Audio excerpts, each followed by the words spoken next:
Hi fellow camera geeks, Harv here and welcome back. I'm a Final Cut Pro user. I have used DaVinci Resolve and Premiere Pro before and both have their merits, they're both awesome. But I always keep coming back to Final Cut because nothing compares when it comes to workflow speed and efficiency, for me anyway. However, it's obvious to see that there are a few features that are missing from it that would be handy. So, here are my top features I wish Final Cut Pro had. As ever, I really want to hear what you wish it had, so be sure to get them down in the comment section below, and you never know, Apple might see this and grant all of our wishes.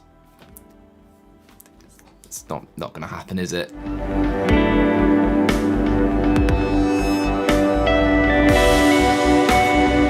If you like that track, you can get it, own it yourself and use it on your footage. It's part of my royalty-free music packs and they're linked below, check that out. Now, let's dive in.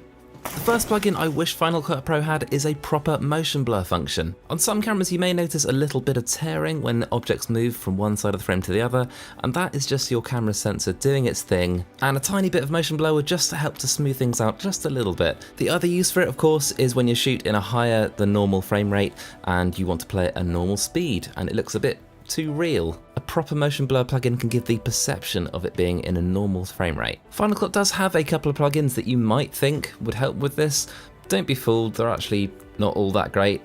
This first one is called Trails, and it just adds a kind of ghost image, and here you can see a really extreme example. The other one is called Directional, and don't be fooled again, it's a blur. It adds blur to the entire image.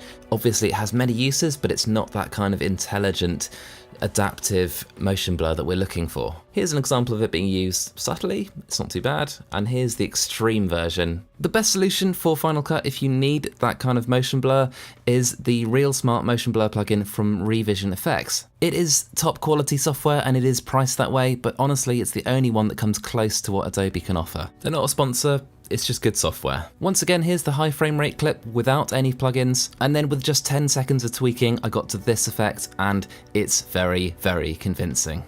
The second feature I wish Final Cut Pro had is actually a feature from Adobe Lightroom, and it's the clarity function. Can you imagine if you had that control that you get with the clarity fader? The clarity fader is a great way of controlling that kind of micro contrast.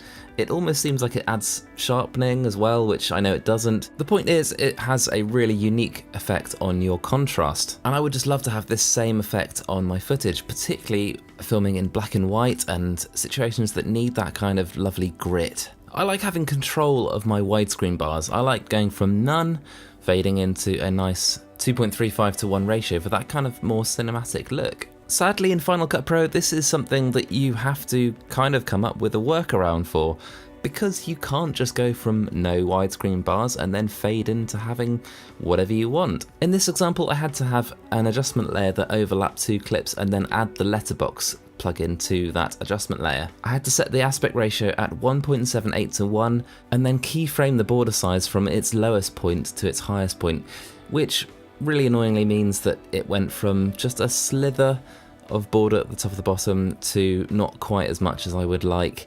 It's just frustrating. Here it is one more time so you can just see what's going on, but come on Apple, let's just have a plugin that will let me automate from no borders to 2.35:1. It's not difficult, let's just do this, come on. How have we had so many versions of Final Cut Pro and we still don't have an automatic dialogue ducking system? You know what I mean by that? For making YouTube videos.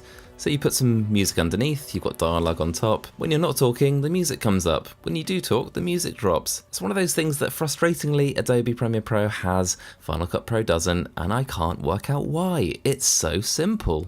Anyway, here's how I do it. Press R on your keyboard to select the region tool and then select the region of your audio track that you want to select. This bit, of course, I need to be louder than the vocals, so I'm going to drag down each side of this middle clip here. About -29 will do it. Drag out the sides so it fades in and fades out. I know, it's perfectly simple and doesn't take a lot of work, but imagine I had a video that had lots of dialogue and then lots of clips that just needed music. How much time would it save me if I could just click a button and automate it all? It would be so cool. Final Cut Pro fans, have you ever wondered why Premiere Pro guys get adjustment layers built into that program? And we don't? Oh dear God, it's frustrating. I've mentioned this in quite a few videos now. If you're interested, definitely check out my fast Final Cut Pro tips and my must-have plugins for Final Cut videos, which I'll link below if you're interested. So yes, adjustment layers are not a standard feature in Final Cut, which is really, really annoying. It's a great feature to have. You can just load your effects onto the adjustment layer and it won't affect your footage. It's awesome and amazing. Luckily, it's a widely available free plugin, and just Google it. Just Google Final Cut Pro adjustment layer, you will find it. That way you can load up a million plugins like I've done here and then realize it looks shit. Have you ever noticed just how bad some of the inbuilt transitions are in Final Cut? They look like they've been lifted straight from iMovie, which they probably have. Enjoy this beautiful montage I've put together for you.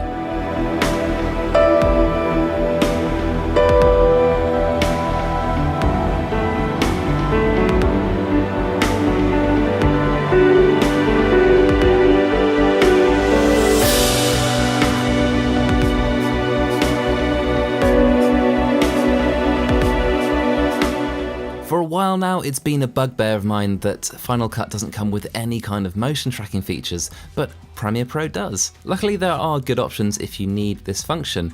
These clips you're seeing here are from my must-have plugins video for Final Cut. I definitely recommend you watch it, and I'll link it below. But I was able to achieve these examples by using the plugins from CoreMelt, and they're called Track X and Slice X, and they're excellent. They use the Mocha engine, which is actually what's used in Adobe Premiere Pro. These two plugins are not cheap and they are very processor hungry, so be prepared for that. It also takes some getting used to actually get the most out of this program.